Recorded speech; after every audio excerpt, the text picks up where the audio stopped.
በስመ አብ ወወልድ ወመንፈስ ቅዱስ አሃዱ አምላክ አሜን።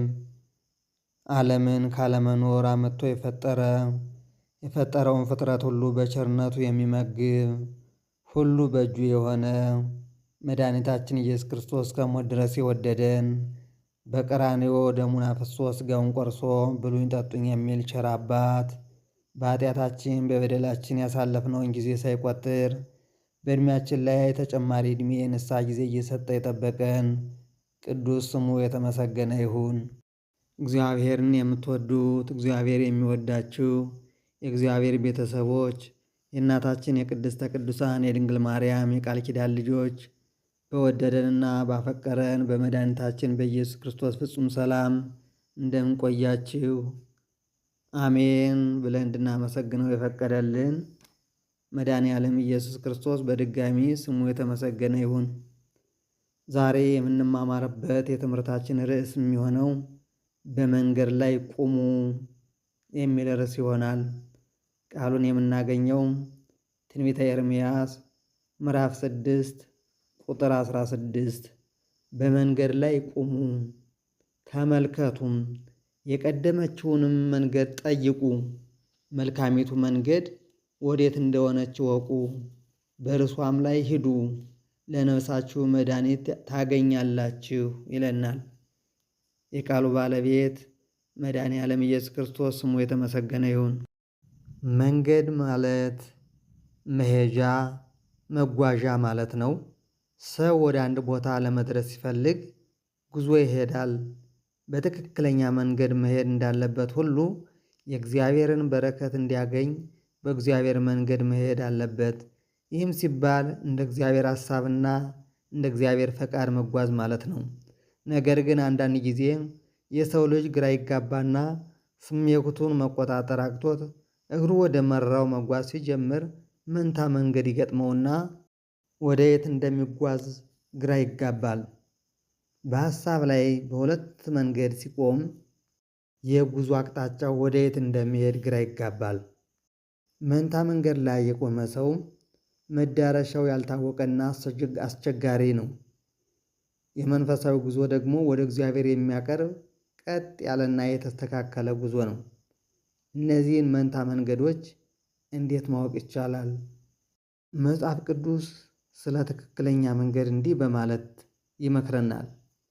የሚጠራጠር ሰው በነፋስ የተገፋና የተነቃነቀ የባህር ማዕበል ይመስላልና ሁለት ሐሳብ አለው ይላል። ሰው በመንገዱ ሁሉ ለሚወላወል ለዚያ ሰው ከጌታ ዘንድ አንዳች እንዲያገኝ አይምሰለው። ሐዋርያው ቅዱስ ጳውሎስ በመንታ መንገድ ላይ በመንታ ሐሳብ ላይ ለሚቆሙ ሰዎች ይህን ይናገራል። ይሁን እንጂ እግዚአብሔር የሕይወትና የእውነት መንገድ እኔ ነኝ ይላል። በዮሐንስ ወንጌል ምዕራፍ 14 ቁጥር 16 የሕይወትና የእውነት መንገድ እኔ ነኝ። ከእግዚአብሔር ጋር አንድ ለመሆን ወይም በእርሱ መንገድ ለመሄድ ከባድ የሚሆንብን አንደኛው ምክንያት ዓለምን በቁጥጥር ስር ለማድረግ የሚጥረው ጠላታችን ሰይጣን መንገዳችንን መንታ ስለሚያደርገውና ከፍተኛ የሆነ የህሊና ጦርነት ስለሚያካሄድብን ነው።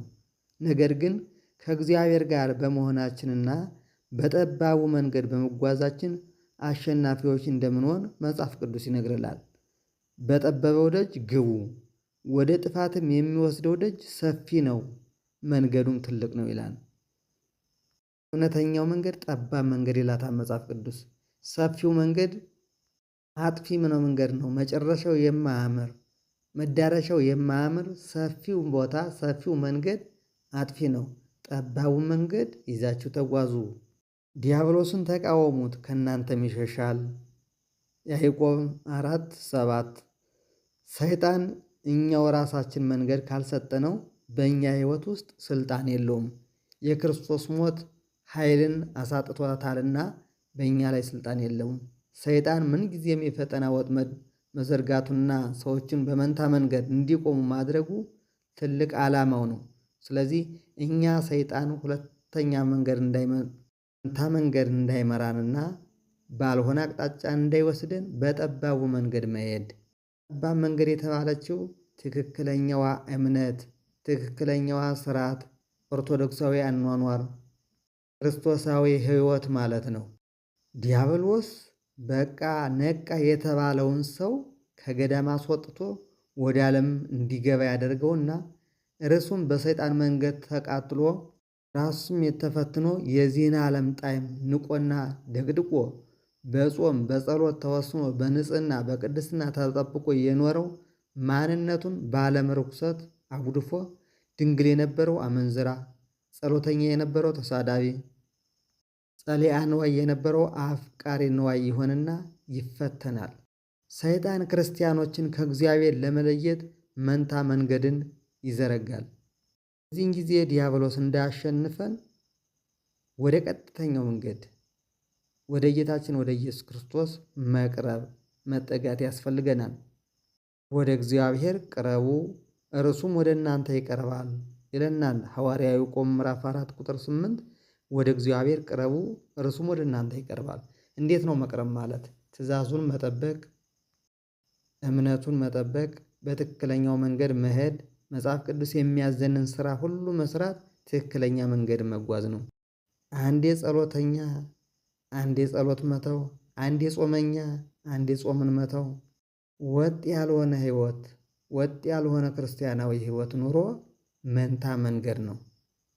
እዚህ ያለውን ኑሮ እስከ መቼ ድረስ በሁለት ሐሳብ ታነክሳላችሁ ይላል አንደኛ ነገሥት ምዕራፍ 18 ቁጥር 1 ላይ እስከ መቼ ድረስ በሁለት ሐሳብ ታነክሳላችሁ ትሄዳላችሁ? ወደ እግዚአብሔር መንገድ ሂደን ወደ እርሱ ቀርበን ህይወታችን ሲለወጥ እርሱን እየመሰል አድራሻችን ከቅዱሳን ጋር ይሆናል። ወደ ጌታ ወደ እርሱ መቅረብ የምንችለው ፈልገንና አቅደን እንጂ እንዲሁ በድንገት ዝም ብለን አይደለም። ወደ እርሱ መቅረብ እንዴት እንደምንችል ያዕቆብ በመልእክቱ እናንተ ኃጢአተኞች እጃችሁን አጽዱ፣ እናንተ ወላዋዮች ልባችሁን አጥሩ ይላል ያዕቆብ 4:8። ኃጢአተኞች እጃችሁን አጽዱ፣ ከስርቆት፣ ከግድያ፣ ከልዩ ልዩ የዝሙት ሥራ እጃችሁን አጽዱ። አስመሳይነትን፣ ወላዋይነትን ማስወገድ፣ በሁለት ሐሳብ አለመራመድ። ከዚህ አይነት ኑሮ ከዚህ አይነት ጉዞ ያልተቆጠቡትን እግዚአብሔር እንዲህ በማለት ይወቅሳቸዋል። ያዘዝኳቸው መንገድ ፈጥነው ፈቀቅ አሉ፣ ለጣዖትም ሰገዱ ይላል ዘጸአት ምዕራፍ 32 ቁጥር 8። ካዘዝኳቸው መንገድ ፈጥነው ፈቀቅ አሉ፣ ለጣዖትም ሰገዱ። ምን ነበር ትእዛዙ? የእግዚአብሔር ትእዛዛት አትስረቅ፣ አትግደል፣ አታመንዝር፣ ጓደኛህን እንደ ራስህ ውደድ። ለጣዖትም ሰገዱ። ዛሬ ስንት ጣዖት የሆነብን ነገር አለ። አፍቅሮ ነዋይ ጣዖት ነው። ለማንኛውም ቁሳዊ ነገር መንበርከክ ጣዖት ማምለክ ነው። ለስጋዊ ፍላጎት ብሎ የእግዚአብሔርን ትእዛዝ መሻር፣ ከእግዚአብሔር ትእዛዝ መውጣት ጣዖት ማምለክ ነው። እዚህ ነው ካዘዝኳቸው መንገድ ፈቀቅ አሉ ለጣዖትም ሰገዱ ያለ። ከዚህ አይነት ወጥመድ ለመውጣት መውሰድ ያለብን እርምጃ ራሳችንን በእግዚአብሔር ፊት ዝቅ ማድረግ፣ ትሕትና በተሞላበት በእግዚአብሔር ትእዛዝ መጓዝ ያስፈልጋል። በሕይወት እንድትኖሩ መልካምም እንዲሆንላችሁ በምትወርሱት ምድር ዕድሜያችሁ እንዲረዝም እግዚአብሔር አምላካችሁ ባዘዛችሁ መንገድ ሁሉ ሂዱ ይላል። እግዚአብሔር ባዘዛችሁ መንገድ ሂዱ፣ ዕድሜያችሁ እንዲረዝም። እግዚአብሔር ትእዛዝ መጠበቅ ዕድሜ ያስጨምራል። ሕዝቅያስ ቢያነባ ተሳስቻለሁ ብሎ ንስሐ ቢገባ በዕድሜው ላይ 15 ዓመት ጨምሬአለሁ ተብሎ ዕድሜ ተጨመረለት። በእግዚአብሔር ትእዛዝ በትክክለኛው መንገድ መሄድ፣ እግዚአብሔር ያለውን መፈጸም ዕድሜ ያስጨምራል። ለንስሐ እንድንበቃ ያደርገናል። ትእዛዙን ስንጥስ ከትእዛዙ ውጭ ስንሆን ደግሞ ለንስሐ ሳንበቃ እግዚአብሔር ጋር ሳንታረቅ እንጠራለን። የሰው መንገድና የእግዚአብሔር መንገድ ልዩነቱና ከፍታው ምን ያህል እንደሆነ ነቢየ እግዚአብሔር ቅዱስ ኢሳይያስ ሰማይ ከምድር ከፍ እንደሚል እንዲሁ መንገዴ ከመንገዳችሁ ሐሳቤም ከሐሳባችሁ ከፍ ያለ ነው ይላል ኢሳይያስ 55:9። የእኛ ሐሳብ ሌላ ነው፣ የእግዚአብሔር ሐሳብ ደግሞ ሌላ ነው። የእግዚአብሔር ሐሳብ መልካም ነገር ይዘን እንድንሄድ ነው። የኛ ሀሳብ ደግሞ ነገ መልካም ነገር እሰራለን እያልን ዛሬ በኃጢአት መንገድ ዲያብሎስ ባዘጋጀልን ባጠመደልን ወጥመድ እየገባን በኃጢአት ወጥመድ ገብተን በትክክለኛው መንገድ መሄዱን ትተን ከሰይጣን ጋር በመጓዝ የምንሄደው መንገድ ነው። ለዚህ ነው መንገዴ ከመንገዳችሁ ሀሳቤም ከሀሳባችሁ ከፍ ያለ ነው የተለያየ ነው አለን። ሰው የራሱን መንታ መንገድ በመተውና ቀጥተኛና ከፍ ያለውን የእግዚአብሔር መንገድ በመያዝ በዚህ ዓለም ውስጥ ሲኖር ኑሮ የተሳካና ፍሬያማ እንዲሆን የህይወት መመሪያዎችንና ህጎችን መጠበቅ አለበት። ከተሰጠው መመሪያና ህግ ውጭ ራሱ ህይወት በራሱ ጉዞ በራሱ አመለካከት ቢኖርና ቢጓዝ በህይወት ላይ ሆናሉ ብሎ ያልጠበቃቸው ጉዳቶች ሊደርሱበት ይችላል። በማይገባ መንገድ ትክክለኛ ባልሆነ ኑሮ እየኖርነውን ያሳለፍነውን ጊዜ ትተን በትክክለኛው መንገድ ወስነን መሄድ። ትናንት በመንገዴ ላይ ያደናቀፈኝ ድንጋይ መልሶ እንዳይመታኝ ዛሬ በዛ መሄድ የለብኝም ብለን መወሰን። በዚህ ዓለም ውስጥ የሚያጋጥሙንን ችግሮች ሁሉ ለመፍታት ያለን እውቀት ወይም ጥበብ በጣም የተወሰነ በመሆኑ ሁሉን ከሚያውቅ ከእግዚአብሔር ትክክለኛ የሆነውን ሰማያዊ መንገድና የህይወት ጥበብ ከእግዚአብሔር ጠይቆ መረዳት ያስፈልጋል። በህይወታችን ትክክለኛ ያልሆነ ምርጫ በመምረጥና ተገቢ ያልሆነ ውሳኔ በመወሰን ጉዳት ላይ እንዳንወድቅ እግዚአብሔርን በጸሎት መጠየቅ። አባታችን እኛን ለመርዳት ቅዱስ እግዚአብሔር ምንጊዜም ፈቃደኛ ነው። አንኳኩ ይከፈትላችኋል፣ ሹ ይሰጣችኋል አለን። ነገር ግን የእግዚአብሔር መንገድ ምን እንደሆነ ትክክል ተረድተን እሱ የሚሰጠንን አባታዊ መመሪያ ካልተጠቀምንበት በመንፈሳዊ ህይወታችን እንደሚገባው ማደግና በህይወትም መንገድ መራመድ አንችልም። እግዚአብሔር የሚሰጠንን መመሪያ ከተቀበልን የግል ህይወታችንን እንዴት መምራት እንዳለብንና በየትኛው አቅጣጫ መሄድ እንደሚገባንና እንደማይገባን መቼ መሄድና መቼ መቆም እንዲሁም መቼ መሮጥና መቼ ቀስ ብለን መሄድ እንዳለብን እናውቃለን። ከራሳችን ሀሳብና መንገድ ይልቅ እግዚአብሔር በሚሰጠን ጥበብና መመሪያ በቅዱስ እግዚአብሔር ከታመን ትክክለኛ የሆነ ምርጫ መምረጥና መወሰን እንችላለን። ህይወታችንንም በጥሩ ሁኔታ መምራት እንድንችል እርሱ የሚሰጠንን መንፈሳዊ ጥበብና ያመለክተንን የህይወት አቅጣጫ በዕለታዊ ህይወታችን ውስጥ ሁልጊዜ እንጠቀምበት አባታችን እግዚአብሔር ይፈልጋል። በትእዛዙ እንድንሄድ ይፈልጋል። የሰው ልጅ በዚህ ምድር ላይ ሲኖር ሁለት አይነት የሀሳብ ችግር አለበት። አንደኛው በራሳችን መንገድ ያወጣነው መመሪያ ትክክል ነው በማለት መስመር የለቀቀውንና አቅጣጫ የሳተውን አቅማችንን ለመለወጥ ፈቃደኞች አለመሆናችን፣ ይሄ የሰውን ልጅ ገደል ይከተዋል። ሁለተኛው ችግራችን ጥበብ አለን መንገዱንም አውቀዋለሁ በማለት የእግዚአብሔርን ሀሳብ አለመስማታችን ነው። ይህን አስተሳሰባችንን ሐዋርያው ቅዱስ ያዕቆብ ሲነቅፍ ከእናንተ መካከል ጥበበኛና አስተዋይ የሆነ ሰው ማን ነው? ስራውን ከጥበብ በሆነ መልካም አኗኗር ሊያሳይ ይገባዋል ይላል ያዕቆብ 3 ቁጥር 13። እኛ መልካም ቀና መስሎ የታየን መንገድ መጨረሻ ላይ ሞት ላይ ያደርሰናል። ነቢዩ ሰሎሞን በምሳሌ 13 ቁጥር 12 ላይ ለሰው ቀና መስሎ የሚታይ መንገድ አለ፣ በመጨረሻ ግን ወደ ሞት ያደርሳል ይላል። ነቢዩ ሰሎሞን ክፉ መንገድና መልካም መንገድ እንዳለ በዚህ ላይ ያስረዳናል። መንታ መንገድ መነሻውና መድረሻው ከየት እንደሆነና ወዴትስ እንደሚያደርስ በራሳችን ጉዞ ስለማናውቀው እግዚአብሔርን በጸሎት ጠይቀን ጉዟችንን መንገዳችንን ማስተካከል። ጉዞ ስንል የስጋዊ ጉዞ ብቻ እንዳይመስል የነፍስ ጉዞ። የነፍሳችን ጉዞ ሲስተካከል የስጋዊ ህይወታችን ጉዞም ይስተካከላል። ነፍስንም ስጋንም ይዞብን የሚጠፋ የነፍሳችን ጉዞ አልስተካከል ሲል ስጋችንም ነፍሳችንም ጉዞ ያልተስተካከለ ይሆንብናል።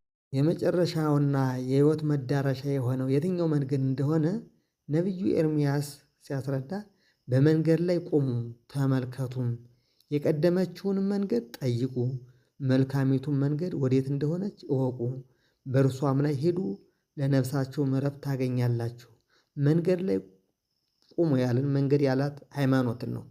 ትክክለኛዋ ኦርቶዶክሳዊ ሃይማኖትን እሷ ላይ ቆሙ። ኦርቶዶክሳዊ እምነት እየወጡ የሚሄዱ ሰዎች በሁለተኛ መንገድ መንታ መንገድ ሄደው መዳረሻቸው የማይታወቅ ሰዎች ናቸው። ጠባቧ መንገድ ኦርቶዶክስ ናት። በእሷ ላይ ቆሙ፣ እሷም ላይ ሄዱ፣ ለነፍሳችሁም እረፍት ታገኛላችሁ ይለናል። መንታ የሆነውን የኃጢአት መንገድ በመተውና የቀደመችውን የጽድቅ መንገድ በመያዝ ወደ እግዚአብሔር መቅረብ አማራጭ የሌለው መፍትሄ ነው። እውነትና እውቀት ጥበብ የተሞላበት ትክክለኛ ጉዞ ምንጩ ከእግዚአብሔር ነው። ሰዎች ከእግዚአብሔር ውጭ ሲሆኑ እውነተኛውን መንገድ ከየት ማግኘት እንደሚችሉ የማያውቁ መሆናቸውን መጽሐፍ ቅዱስ ይነግረናል። ስጋዊ ጥበብ ለሃይማኖት ከሚሰጠው ስፍራ ይልቅ ለስጋ ስሜት የሚሰጠው ቦታ ከፍተኛ ነው። እግዚአብሔር በሚሰጠው እውቀትና በሚመራው የጥበብ መንገድ የሚሄድ ሰው መዳረሻው ከቅዱሳን ጋር ገነት መንግሥተ ሰማያት ይሆናል። ከእግዚአብሔር የሆነው ጥበብ ሰውነታችን ለእግዚአብሔር ሕግና መመሪያ መታዘዝ እንዳለበት መንገዱን ያመለክታል። እግዚአብሔር እንደሚፈልገው አይነት ጥበብና እውቀት እንዲኖረን የእግዚአብሔር መንገድ ማወቅና የሃይማኖትን ጥበብ መያዝ እንጂ በስሜታችን መመራት የለብንም። የእግዚአብሔር ቃል ስሜታቸውን ተከትለው ስለሚወዱ ሰዎች ሲናገር እግዚአብሔር የሆነውን ጥበብ ከምድራዊ ጥበብ ጋር በማነጻጸር እንዲህ አይነቱ ጥበብ የሚገኘው ከዓለም፣ ከስጋ፣ ከሰይጣን ነው እንጂ ከእግዚአብሔር አይደለም። ቅናትና ራስ ወዳድነት ባሉበት ስፍራ ሁከትና ክፉ ሥራ ሁሉ ይኖራሉ። ነገር ግን ከእግዚአብሔር የሚገኘው ጥበብ ንጹሕ ነው። ቀጥሎም ሰላም ወዳድ፣ ደግ፣ ታዛዥ፣ ምሕረት አድራጊ፣ ጥሩ ፍሬ የሞላበት፣ አድሎና ግብዝነት የሌለበት ነው ይላል ያዕቆብ ምዕራፍ 3 ቁጥር 15። እግዚአብሔር አምላክ የጥበበኞችን ጥበብ አጠፋለሁ፣ የአስተዋዮችን ማስተዋል እጥላለሁ ይላል አንደኛ ቆሮንቶስ ምዕራፍ የሐዋርያው ቅዱስ ጳውሎስ በአንደኛ ቆሮንቶስ ምዕራፍ 1 ቁጥር 19። እግዚአብሔር መንገድ ውጭ ወጥተው ጥበበኛ ነኝ፣ አስተዋይ ነኝ የሚሉትን ሰዎች እኔ አጠፋቸዋለሁ ይላል። በዓለም ላይ ያለውን ማንኛውንም አይነት ጥበብ ማለቱ ሳይሆን ክፉና የሥጋ ፍቃድ የሚስተናገድበት የሆነውን ጥበብ እግዚአብሔር አይፈቅደውም። ይህን አይነት ጥበብ የሚቃወምበት እግዚአብሔር ዋናው ምክንያት ሰዎች እግዚአብሔር ዓለምን አልፈጠረም፣ ሰው መዳን የሚችልበት ሌሎች መንገዶች አሉት፣ በሕይወቱም ይኖር ዘንድ በእግዚአብሔር ብቻ መታመን የለበትም ስለሚሉ የሰይጣን መልእክተኞች ነው። በምንኖረው ኑሮ ሰማያዊ የሆነውን ጥበብ ስንጠቀምና በእርሱ መንገድ ስንጓዝ እግዚአብሔር ለኛ ያለው አባታዊ ፈቃድ ምን እንደሆነ ማወቅ ብቻም ሳይሆን ሕይወታችን እርሱ በሚሰጠን በረከት የተሞላ መሆኑን እናያለን። እግዚአብሔር አምላክ በነቢዩ ኤርምያስ አድሮ እንደተናገረው ስለ እናንተ ያለኝን ዕቅድ የማውቅ እኔ ብቻ ነኝ። ይህም ዕቅድ ክፋትን ሳይሆን ሰላምን በማስገኘት እናንተ በተስፋ የምትጠብቁት መልካም ነገር የሚፈጸምበት ነው ይላል ትንቢተ ኤርምያስ ምዕራፍ 29 ቁጥር 11። ጥበብ በእውቀት ላይ የተመሰረተ ነው።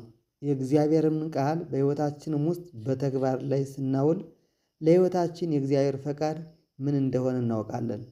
ጥበብና እውቀት ከእግዚአብሔር የተሰጠን ልዩ ስጦታና ለሕይወታችንም ዋስትና ነው። አንዳንድ ጊዜ ሥጋዊ ጥበብ በማይጠቅም መንገድ ካልሆኑ ሰዎች ጋር ያገናኘናል። እንዲህ አይነቱ ጥበብ ሰማያዊ ሳይሆን ምድራዊ ጥበብ እንደሆነ ግልጽ ነው። የእግዚአብሔርም ቃል እንዲህ ይላል፣ ከማያምኑ ሰዎች ጋር አግባብ ባልሆነ መንገድ አትጠመዱ። ጻድቅ ከአመፀኛ ጋር ምን ግንኙነት አለው? ብርሃን ከጨለማ ጋር ምን ኅብረት አለው? ይለናል ሐዋርያው ቅዱስ ጳውሎስ በሁለተኛ ቆሮንቶስ መልእክቱ ምዕራፍ 6 ቁጥር 14። እግዚአብሔር ባሳየን የእውቀት ጎዳና በሚሰጠን ጥበብ እየተጠቀምን በንስሐ ሕይወት እየተመላለስን መኖር ይገባናል። መልካም አኗኗራችንና ከእግዚአብሔር በተሰጠን ጥበብ ተጠቃሚዎች መሆናችንን ከምናረጋግጥባቸው መንገዶች መካከል አንደኛው ሕይወታችንን በትክክል ስንመራ ነው። ጠቢቡ ሰሎሞን በመንገዳችንና በሕይወታችን ጥበብ መንፈሳዊና ጥበብ ሥጋዊ አስፈላጊ መሆኑን ሲያስረዳ፣ ስለዚህ ሌላ ነገር ለማግኘት ከምትጣጣር ማስተዋልን ለማግኘት ትጋ፣ ጥበብን ውደዳት፣ እርሷም ከፍ ከፍ ታደርግሃለች። አጥብቀህም ብትይዛት ክብርን ትሰጥሃለች፣ የሞገስ አክሊልን ታቀዳጅሃለች፣ የተዋበውንም ዘውድ ትሰጥሃለች ይለናል። ቀዳሚ ያለ ጥበብ ፈሪሃ እግዚአብሔር ይላል። ጥበብ ማለት እግዚአብሔር መፍራት ነው። እግዚአብሔር መፍራት ማለት የእግዚአብሔርን ትክክለኛ ትእዛዙን መጠበቅ ማለት ነው። እግዚአብሔርን ትእዛዝ መጠበቅ ማለት ደግሞ በትክክለኛው መንገድ መጓዝ ማለት ነው። ስለዚህ ነው እግዚአብሔር ሰሎሞንን ምን እንድሰጥ ትፈልጋለህ ብሎ ሲጠይቀው ጥበብና ማስተዋልን እንድትሰጠኝ ፍላጎቴ ነው በማለቱ እግዚአብሔርም በጥያቄው ተደሰተበት፣ ጥበብንም ሰጠው። ትክክለኛ ሕይወት፣ ትክክለኛ ጉዞ ለመሄድ ሰማያዊን ሆነ ምድራዊ ከእግዚአብሔር የሚሰጥ ጥበብ ያስፈልገናል። ሰማያዊ ጥበብ ከየት እንደምትገኝ ጠቢቡ ሰሎሞን ሲገልጽ ጥበብ በየመንገዱና በየአደባባዩ ድምጿን ከፍ አድርጋ ትጣራለች። በከተማ በሮችና ሰዎች በሚሰበሰቡባቸው ስፍራዎች ሁሉ ትጣራለች። ተግሣጼን ስሙ፣ መልካም ምክርንም እሰጣችኋለሁ፣ ከእውቀቴም አካፍላችኋለሁ ይላል ምሳሌ 1:20። የጥበብ ሁሉ አስገኝ ወደ ሆነው አምላክ ወደ መድኃኔዓለም መቅረብ እንደሚገባን ቃሉ ያስረዳናል። በዚህ ጨለማ በሆነው ዓለም የመንገዱ አቅጣጫ በጠፋበት ዓለም ውስጥ የእግዚአብሔር የሆነው ጥበብ እንዲመራቸው ብልሆች አስተዋዮች እግዚአብሔርን ስጦታ ፈጽሞ ይፈልጋሉ። ሞኞችና ፌዘኞች ግን የእግዚአብሔርን ጥበብ ይንቃሉ፣ ከመንገዱም ፈቀቅ ይላሉ። ጥበብ የእግዚአብሔርን ቃል በሕይወታችን በትክክለኛውና በተገቢው መንገድ እንድንጠቀም ያስችለናል። ይህ ማለት ሰማያዊው እግዚአብሔር ጥበብ ምድራዊ የሆነውን እውቀትን ከማግኘት በላይ ነውና በሃይማኖታችን ለማደግና በሕይወታችንም ክርስቶስን ለመምሰል ትክክለኛ የሆነውና ሰማያዊ ጥበብ ማወቅ ያስፈልገናል። እግዚአብሔር ጥበብ የተመሰረተው በቃሉ ወይም በእውነት ላይ ስለሆነ የእግዚአብሔር ቃል እውነት ነው። ብዙዎቻችን አብዛኛውን ጊዜ ማድረግ ያለብንና ትክክለኛውን ነገርና የምንሄድበትን መንገድ የትኛው እንደሆነ እናውቃለን። ነገር ግን እግዚአብሔርን ለመታዘዝና እሱ ባሳየን መንገድ ለመጓዝ ፈቃደኞች አይደለንም።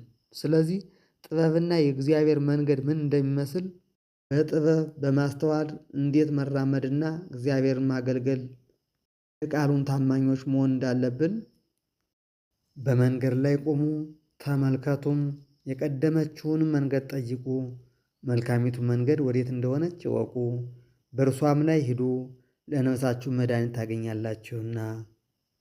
ኦርቶዶክስ እምነት መንገድ ላይ ቁመን ትክክለኛውን መንገድ ጠብቀን አድራሻችን ገነት መንግሥተ ሰማያት እንዲሆን የእግዚአብሔር መልካም ፈቃድ ይሆንልን። ያስተማረን የገሰጸን የአባቶቻችን አምላክ ስሙ የተመሰገነ ይሁን። ወስብሐት ለእግዚአብሔር ወለወላዲቱ ድንግል ወለመስቀሉ ክቡር። ይቆየን።